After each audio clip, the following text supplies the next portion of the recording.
Hello, good people. Welcome back to yet a very special episode of the Promise Insurance Show. This is Emmanuel Sazin Safali, and this time round we bring you another session of the Britam Asset Managers. This is the third. The first one being the company structure, the vision that they have, and how solid they are to actually meet your expectations whenever you need your investments and wherever, and how much the return is going to be. Then we looked at the session of the investment options that you have, whether the pensions under the corporate structures or the unit trusts for the individual or the family related investments that you may have, and how flexible they are, the return they offer. And we didn't look so much into the specific examples that we're going to discuss in the last episode, which is next week. But this time round, I want to introduce you to the Business Development Manager, who is Hilary Asimwe, who is going to be giving us some feedback session of the people who are listening in to this particular session last year in October, so that you may also have the same questions, and you may want to, the responses will also possibly also help you.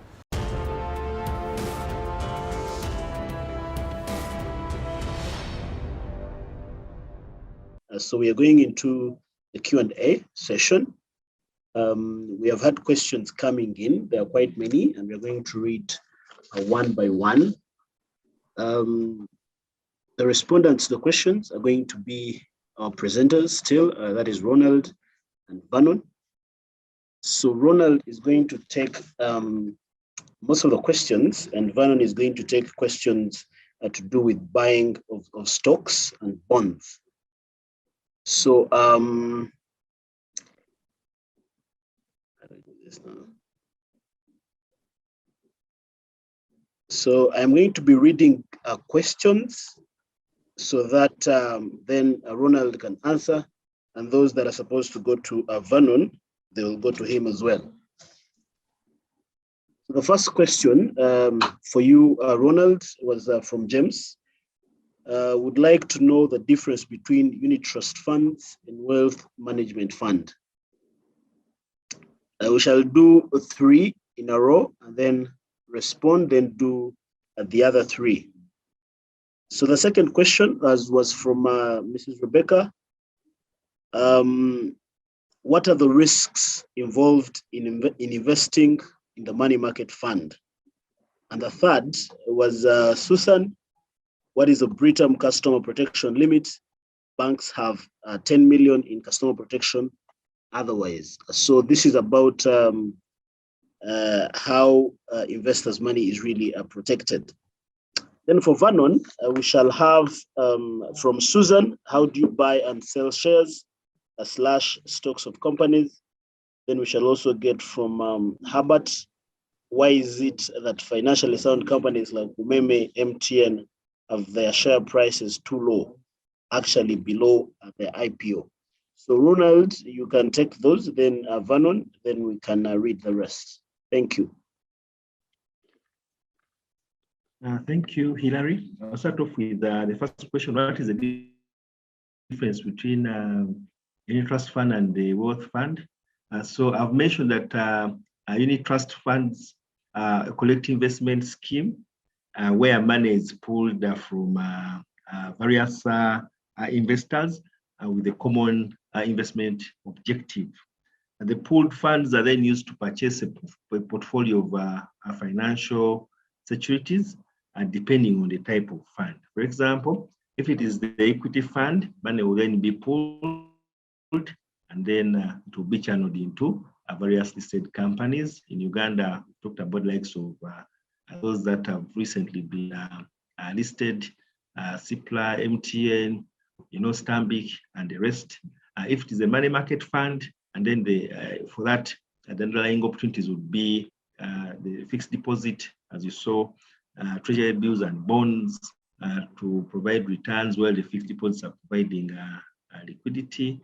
If it is the umbrella fund, we then see more bonds compared to the other short-term assets, mainly the deposits and the bills. So that's the description of unit trust fund. is professionally managed. You have a fund manager for the Britam Unit Trust Funds, that is Britam, and then you have a custodian to do the safekeeping of the assets, whether it is cash or the underlying investments. Title to the same is then held in a bank, and then you have a trustee. So that's the unit trust fund. And for Britam, we have three of them: the money market fund, the umbrella fund, and then the fixed income unit trust fund. Now, when it comes to the wealth fund is a discretionary arrangement where a customer or an investor allows us to invest their money through a custodial arrangement. So we'll have the powers of attorney granted to us in the application form, and the money is deposited in the account, and the fund manager is able to proceed to go and make investments again in a blanket or in a pooled fund. So the difference is that the similarities between the trust funds and the wealth fund, again, you see that there's a pooled fund, because money is being pulled from investors, and then it's invested with a common objective, and that structure is governed by a custodian and a fund manager, and then the fund manager has a powers of attorney to take those decisions. The difference is, however, is that the wealth fund is not organized under the collective investment schemes environment.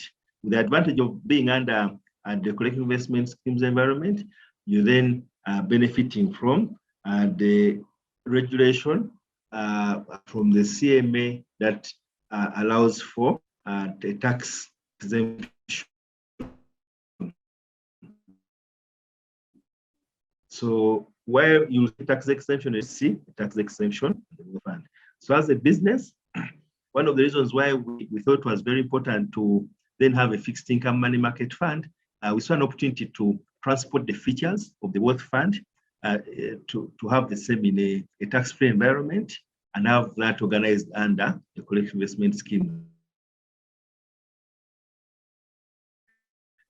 Hence the launch of the Britam Fixed Income UGX Uganda Shilling Wealth Fund to unit trust funds, and try to incorporate the same features of certainty, fixed returns, which is again what you see under the wealth fund, but then have the same in a tax-free environment. We're also undertaking a similar process to move our USD wealth fund again to benefit from the same structure, just like the Uganda Shilling Wealth Fund transition, and is now benefiting from the tax benefits of the collective investment schemes environment. So that is the difference, but also we've been able to appreciate the similarities, given that there's a pooling of funds from investors with a common investment objective. What are the risks of the money market fund? Ideally, because of the investment environment, the risks are really market risks, given that the performance of the money market fund is then subject to developments in the market. So to the extent that interest rates improve or reduce, that's the risk of the money market fund. If inflation escalates, again, the reduction in disposable incomes and the tightening of financial conditions will certainly impact the money market fund. If the currency loses value, the Uganda shilling, and that creates imported inflation and the pickup in rates. So those are some of the risks of the money market fund. Because of the fluctuating nature of the fund, let's go up and down. And that's the key risk. However, as the fund manager, our duty is then to ensure that we come up with a robust investment strategy that then carefully examines these risks and then guides the security selection or the investment of the underlying assets. So for example, when we see that rates are going up, we then position the fund to benefit from increasing rates, for example, by investing short term and then having fund to be able to ride the curve and benefit from a pickup in rates. If rates are going down, again, in terms of investment strategy, we'll then lock in low opportunities. So as opposed to, for example, investing in a 2-year bill, you then pick up a 5 or 10-year bond so that you're able to lock in good rates to mitigate the risk of a decline in interest rates, which could affect the performance of the money market fund. If it is inflation, again, I've mentioned inflation is averaging upwards 7% in 2022, and then between 8 and 10% next year. So the goal is then to, again, position investment strategy to ensure that you're having a real return above investments. And then what happens on the investment side, we took around the choice of investments to only pick up substantially those that are yielding above inflation, protect against that risk. So those are the risks of the money market fund, really the market environment to a large extent. Business, we are regulated. So in governance, we have a board that looks at those aspects that can bear on risks, and then have a regulator that conducts on-site and off-site inspection to ensure that there's investor protection and so that the customer is treated fairly, certainly with the opportunity to complain as and when the customer feels that the service provider, in this case Britam, is not treating them fairly.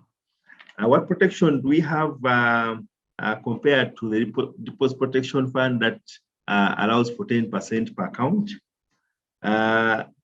First and foremost, I've mentioned we make the investments and then the money is held on a bank account, given the custody role of a bank. In our case, we have Sancharad Bank providing custody support for the money market fund and umbrella fund, and then we have Stanbic Bank again executing the custodial function for the Britam fixed income money market fund. So because the money is held in a bank, the title, the securities again held by the bank, then again would benefit from the limit of the deposit protection fund because then money is held at that level.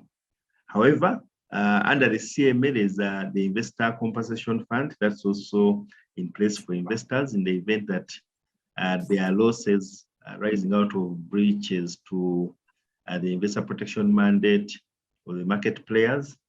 There's that fund and that is maintained by the CMA. So our investors are able to benefit from the CMA Investor Protection Fund, but also because our money is held by a custody bank, and they're also able to benefit from the deposit protection limit of 10 million. I'll now let my colleague answer the other questions. Just to answer some of the questions that came in that are investor related. One of our members, Susan, asked, how do you buy and sell shares or stocks of a company? So through the products that you would invest in for Britam, under one of our unit trust products, you're able to have exposure to these equities indirectly. Of course, that is a safer way to invest. But if you intend to invest in equities directly as an individual, you would have to go through a stockbroker. There are licensed stockbrokers within our market. There are quite a number that are licensed, the Capital Markets Authority, and have the capability of buying and selling these stocks. Just a quick way in which you do this, you'd open an account, which is normally called a central depository account with the government, with the Uganda Securities Exchange, and then you are able then to buy shares, and they're kept within that exchange. We also got a question from Norman, who said, can I use Britam to help me invest on the New York Stock Exchange? Yes. So currently we have products that are under the Kenyan structure that allow you to invest in offshore investments. And with those offshore investments, you can invest in the New York Stock Exchange. But in Uganda, we have a bit of a limitation on offshore investments currently, so we cannot do that directly. We've also got a question from Herbert Tumukunde that asked why is it financially sound companies like Umeme, MTN have very low share prices, actually below their IPO. So maybe I'll spend some time there. So as I had mentioned earlier, equities is an asset class that we are invested in, that we have quite an amount of professionality in it. And this is because we have been tracking some of these companies for over 20 years. On the Kenyan side, on the Ugandan side for a little bit less, but since inception or since all of them IPO'd. So for the Ugandan market particularly, we do have to mention that there is quite a bit of leg room that needs to be done when it goes to equities. One thing that we have realized within the market is that there is a lack of knowledge on how these products work and how beneficial they are to the market. So what that has done, it has created a bit of a lag in terms of our markets. So unlike in Kenya, where you have Safaricom, KCB, Equity Bank, those are the biggest counters, and those are traded on a daily basis at huge amounts. And you also see the stock price moving in tandem with the performance of these particular companies. So for example, when Safaricom performs very well, you actually see its stock price going up. When KCB, when Equity Bank goes up, because there's a lot of trading going on of counters. On the Ugandan side, what we have realized is, one, a lack of liquidity. So we don't have a lot of participants actually taking part in the equities buying and selling. You normally have a lot of institutional players that include fund managers, offshore players, foreigners who come in and buy, and normally they hold those counters. So by holding those counters and not taking advantage of the movement in prices, we normally don't see these counters moving as efficiently as they should. So a good question was asked about Umeme, MTN. For MTN, it was undersubscribed. That means that they did not raise all the money that they intended to during the IPO. IPO being an initial public offering, that is by definition, that is when a company goes public. So since they went public in November at around 200 Uganda shillings, they're now averaging between 180 and 185. And that was majorly because of the underperformance in terms of the IPO, but also in terms of that confidence within the company. So what we expect is, as they continue to post good performance moving forward, then that will then translate into better dividends or better returns and profits for the members who are invested. And then we should be able to start seeing value in the shares that we have. So if you're currently a shareholder of MTN, what we're hoping is that eventually you'll be able to sell your shares at a higher price, because somebody will be willing to buy it at that higher price because of the potential of the company. But currently, specific to just Uganda, we don't see a lot of price movement, mainly because our markets are illiquid and we don't have as many participants. So that is one reason. Well, that is the major reason that equities have not been too attractive in Uganda. But within the region, there are quite a number of opportunities, and we have seen a lot of value from that.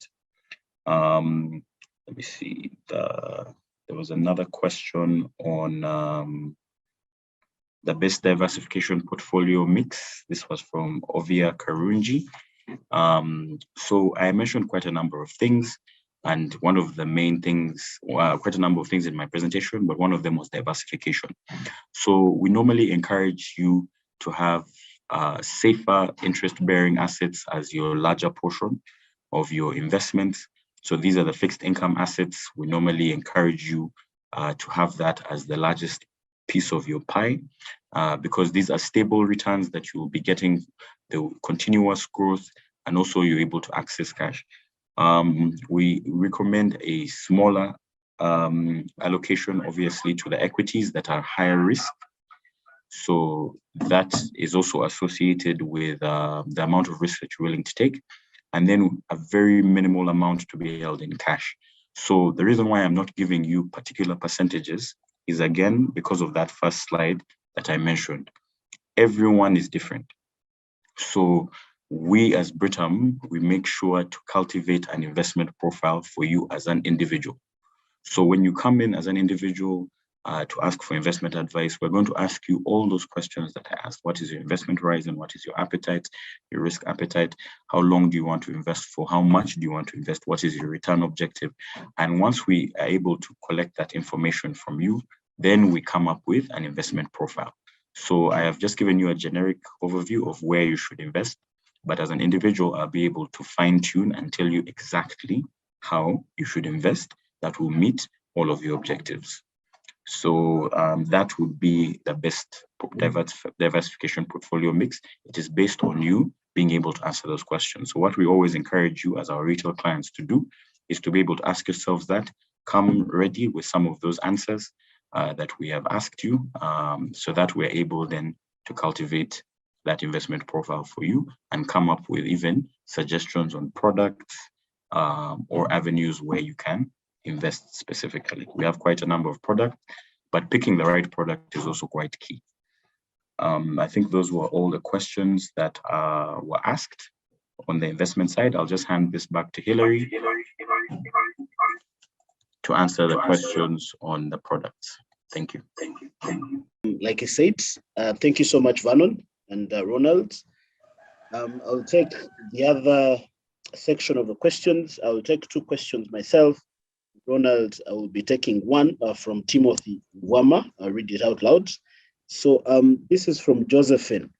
How much do I need to start with to invest in the unit trust fund? What are the returns on investment? What are the requirements? So how much do we need to start investing in the unit trusts? It's just 100,000, and the minimum top up you can make is 50. But it is also important to note that it's really a game of numbers. The higher you invest, the higher the returns.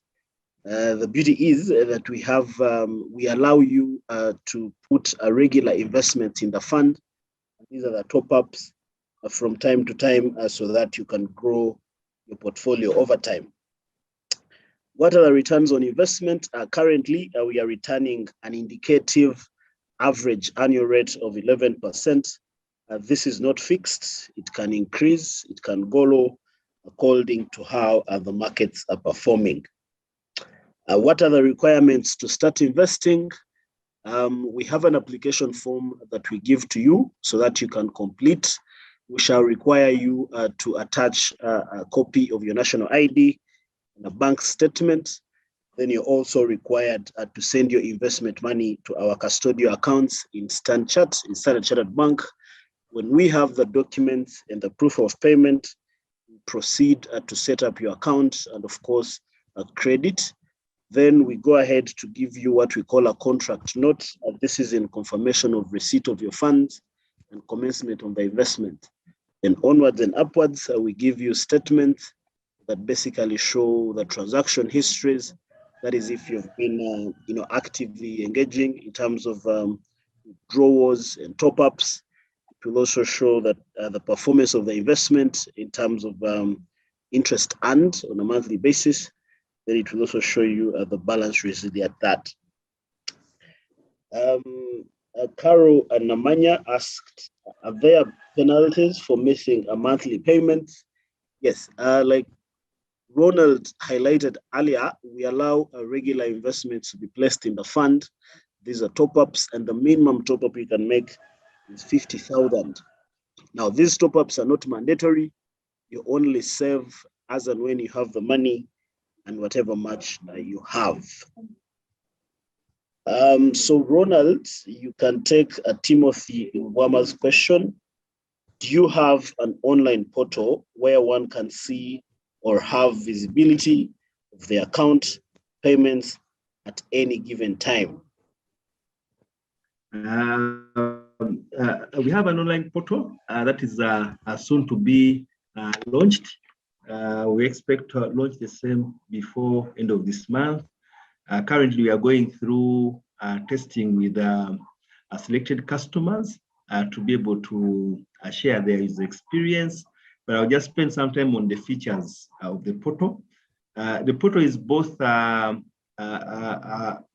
website and a mobile application based. So what will happen is that whether you're using your computer or your phone, you're able to view your statement to really appreciate the performance of your investments. Obviously, we know that unit trust funds provide daily income, so you're able to see that on a daily basis. So every day, able to check, see, given how the market is performing, what rate has been declared, and what does it mean in terms of the actual money coming to me as per the statement. So you'll be able to do that. Secondly, the portal, both mobile and website, allows customers to be able to raise service requests. So, for example, you're able to go through the portal and make investments. You're able to go to the portal to put in a request to withdraw your money, also to make a request for a top-up on your investment. At the same time, other queries can also be raised to the portal. For example, if there's a complaint, if there's information that is required, the same can be obtained from the portal. So this is something we are really excited about. At the annual general meeting for our unit trust funds, we mentioned that there's a launch coming up. Obviously, we are running late because we are expected to go live on the 15th of October, but that has then moved to end of October. We felt it was very important to have the testing with our customers and really incorporate the feedback. So that really delayed, and now that is happening. We incorporate the feedback, and then we'll be able to go live with the mobile portal, a mobile application, and a website portal. And we believe that with that, we'll be able to serve you better. But also, this is something which the business has been working on for some time, benchmarking what's available in the market, given how our peers, their portals look like.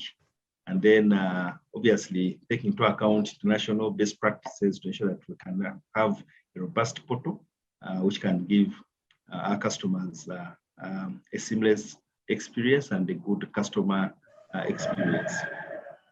What an insightful discussion. I hope you have actually benefited from it, and you're going to spread this gospel out there. Please be an ambassador of these kind of investments, because they are quite safe, they are quite flexible, they're quite, they give you that leverage to concentrate on your core business while someone else is investing money on your behalf. And that is how wealth is built over time. So with that, I can't thank enough Britam asset managers for coming on board and reaching out to the public to present out these solutions. And I'm sure you're going to reach out both on TV and on the social media sites that we're going to post all over. Please share with all other people who may have the same questions and queries and concerns, so that we can build this kind of knowledge all over the country. So till next time, I really want to thank you. I remain Emmanuel Sanyu Safali, bringing you the Promise Insurance Show, much as we also bring investments and all that. I want to thank Britam Asset Managers for giving us an opportunity to showcase what they have to offer to the public. And I remind you to hope for the best while preparing for the worst. Till next time, keep tuned on the Promise Insurance Show, U24, every Sunday at 6 p.m. And then on YouTube, anytime. We have a repeat show on Thursdays at 11 a.m. on U24. Please give us some feedback on the YouTube pages and any other social media sites that you meet. Adios. Thank you so much.